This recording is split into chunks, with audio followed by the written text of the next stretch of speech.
Welcome to Recap Our Studio. Today I'll show you a 2009 criminal drama thriller film dubbed Law Abiding Citizen.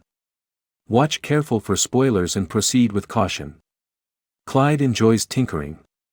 His kid has copied him and produced a bracelet for him, and she is now creating one for mother. The client's wife requests that he open the door. When he finally does, he is knocked down, and two intruders break inside the residence. They loot the residence while tying Clyde's wrists. Darby tells one of the thieves that you can't fight destiny and stabs him.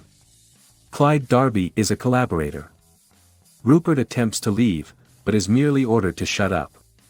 Clyde is forced to watch his wife's rape and murder. And when his little daughter arrives, she is not immune to the same destiny. Nick, a career-minded prosecutor, chats to his colleague about the Cloud case, which erupted last night when the court determined that DNA from the murder scene was inadmissible. He chose to accept a plea agreement rather than go to trial because he believes that partial justice is better than no justice at all. Nick meets with Clyde, who has some notes that he believes may be useful in a case. Nick sets the notes aside and announces that Darby has consented to testify against the Rooper, who will be sentenced to death as a result of his evidence. Darby faces a maximum penalty of 5 years in jail. Clyde, who is already emotionally traumatized, is stunned. He begs Nick not to accept the offer, but the decision has already been made. That is how the legal system works. It is not so much about what you know as it is about what you can prove. As if whirling in the sky, Nick declares victory for them.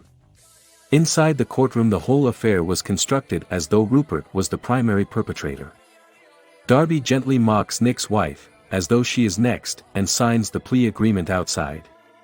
Darby sarcastically praises Nick for being in his corner when he makes a press statement on the judgment. It's wonderful when the system works. Nick stands back, still stunned by how unjust everything is. After a long day at work, Nick returns home to his wife Kelly and to relax. He converses with his daughter in his wife's womb. Nick's daughter has grown up, yet he is still as busy as ever. He has to miss his daughter's school performance again, and Kelly is upset that he is ignoring his daughter's life so much due of his job. Today comes Rupert's execution by lethal injection, and Nick is there with his colleague Sarah. Instead of his daughter's performance, he watches the execution. Rupert's last words are that he was not responsible for Clyde's family's death, which irritates Sarah. Nick. 3 medications are injected into Rupert in a specified sequence. Instead of dying in peace, he starts to quake, scream, and dies a painful death. Bravo! What a fantastic show! The warden adds that they are not to blame for the man's suffering.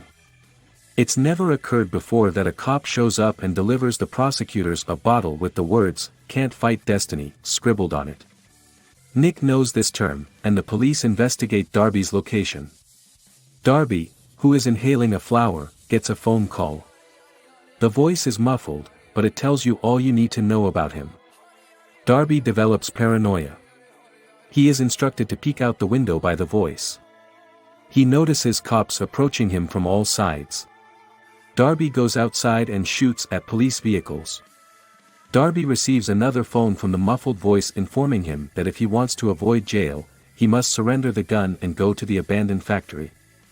Fortunately, he discovers a cop snoozing in his vehicle on the way there. He enters, takes his pistol, and compels him to drive. They come to a halt in a desolate area. Darby brings him out and orders him to kneel. But first, Darby answers a phone call and discovers that his savior was none other than Clyde himself. Darby attempts to shoot him, but the pistol is a trap. Instead, he is given a paralyzing drug but stays aware. Darby, in other words, cannot move but feels everything. Clyde then confines him in his warehouse and warns Darby that he will experience suffering he has never experienced before. He has made every effort to postpone his death for as long as possible. Before he starts, the torture victim informs him that he understands what it's like to feel powerless, exactly as he did 10 years ago. You can't outwit destiny. He starts the recording and starts dismembering. Darby, Nick, and Sarah talk about the tampering with the deadly injection. Darby, Nick believes, had nothing to do with it since he lacks the intelligence to pull it off. Darby and the 25 pieces are subsequently discovered by the police. They alert Nick of the horrible sight, and Sarah believes that the only person with a motive is Clive, who has sold all of his assets in recent years, purchasing houses in unusual locations. He is also the owner of the warehouse where Darby was discovered. The police brigade is on its approach to Clyde's home, who is often undressed when he hears the sirens. They surround his house and Clyde meets them pleasantly, but naked he is arrested and on the weight of the vehicle he sends Nick a menacing gaze. Clyde is shackled in a prison interview chamber. They don't have any proof against him and can only hope for a confession. Nick's daughter gets a tape of her performance and asks her mother to see it, but she refuses, stating they will watch it with her father. Nick's daughter surreptitiously inserts the DVD. Clyde is slicing apart Darby, not her presentation. When Nick confronts Clyde, he shuts off the live stream and acts as though Clyde has done the right thing. Clive admits, in a roundabout manner, that he intended to murder Darby and Rupert and had been planning how to do it in his brain. Nick sees this as his confession and begins to go, but Clyde stops him, patiently describing the following day's schedule and ordering him to sit down, despite Nick's claim that they are done here. Clyde claims that everything he told him is inadmissible since he never expressly said that he murdered anybody and is aware that they have no evidence, despite the fact that Darby was discovered dead in Clyde's warehouse. Clyde owns a number of homes around the nation and believes it was all a setup. They know he did it, according to Nick, but it's not about what you know. It is all about what you can demonstrate. Clyde promises to offer his complete confession if Nick can help him. Clyde wants a bed, and Nick's ego gets in the way. No, Nick's boss, Jonas, chastises him for passing up the contract. When there is no proof, a confession for a mattress is fairly nice. Nick is certain that the customer is teasing them. Jonas tells him to proceed with the transaction once again. Clyde receives the mattress he desired. Someone is already looking for a way out of jail. Inside the courtroom, Nick requests that bail be denied. To his credit, he professes to be a law-abiding citizen, and Nick has no proof to keep him in jail without bail. The judge seems to agree with Clyde. According to Nick, the client promised to offer his complete confession but did not do so. At that time, after delivering her some beautiful phrases, Clyde begins to applaud, suggesting that she would just let a murderer go. Is this correct? Everyone is stunned as he berates the judge for being misled a few more moments before being hauled out of the unsuccessful denied. In the questioning room later, Clyde characterizes the video he provided him as good wins over evil, and as promised, he acknowledges that the CD included him. He continues by saying that he has one more confession to make, but he wants something in exchange. Nick is sick of hearing his nonsense. Before Nick departs, Clyde offered in the life of Bill Reynolds in his confession. Clyde notes that he wants a 20-ounce medium-rare steak and an iPod in jail for lunch. Bill was the Darby's lawyer. Nick arrives, and Sarah informs him that Phil has been absent for 3 days. The client addresses Nick, stating that if he wants Bill alive, he must satisfy his demands tomorrow at precisely 1 p.m. The steak is brought to the jail the next day. However, 5 minutes before 1 p.m. when the prosecutors arrive at Clyde's with a lunch, the warden chooses to double-check them. They're running 8 minutes late. He maintains his calm and informs them of Bill's location. He also informs them that the 1 p.m. appointment was not for him, but for Bill, and that they should hurry.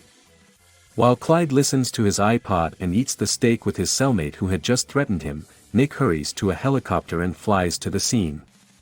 They rapidly become close friends, but it is all an act by Clyde, who is wanting the T-bone off the steak. He cranks up the music and hands the remote to the cellmate to keep him distracted as he stabs him in the neck. The warden is enraged as the guards arrive to Clyde's cell. Nick discovered Bill buried wearing an oxygen mask. He's no longer alive. They drove there in 15 minutes from the jail. So, if Clyde had finished his meal on time, Bill would still be alive. Nick gets a telegram from Sarah informing him that Clyde killed his cellmate and that the warden is transferring him to solitary confinement.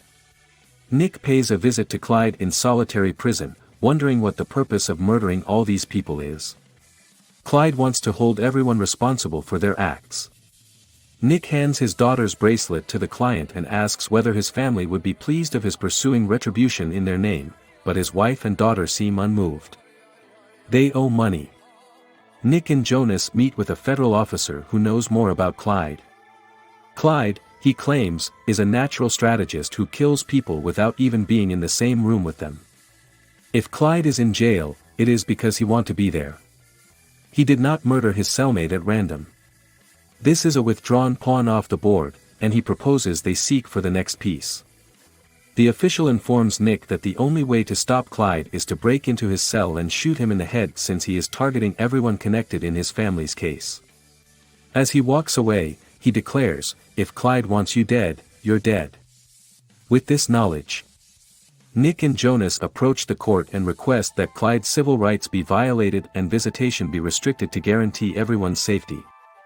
Her mobile phone calls, and when she answers it, it explodes up. She agrees and signs a paper. They are taken aback. Nick pays a visit to Clyde in a jail interrogation room. He inquires about his collaborator and the purpose of his vengeance. Clyde becomes enraged that Nick still does not grasp what is going on. If he sought vengeance, he would have killed his family in the previous 10 years. Clyde offers Nick one more opportunity to free him by 6 a.m. or everyone would perish. A couple of guards accompany Clyde to maximum solitary confinement.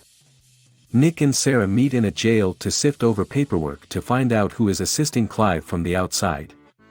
But without success. Sarah begins to question if their choice to do the agreement with Darby at the time was correct. Nick tells her that the DA staff remains until 6 a.m. Nick then sends everyone home to relax.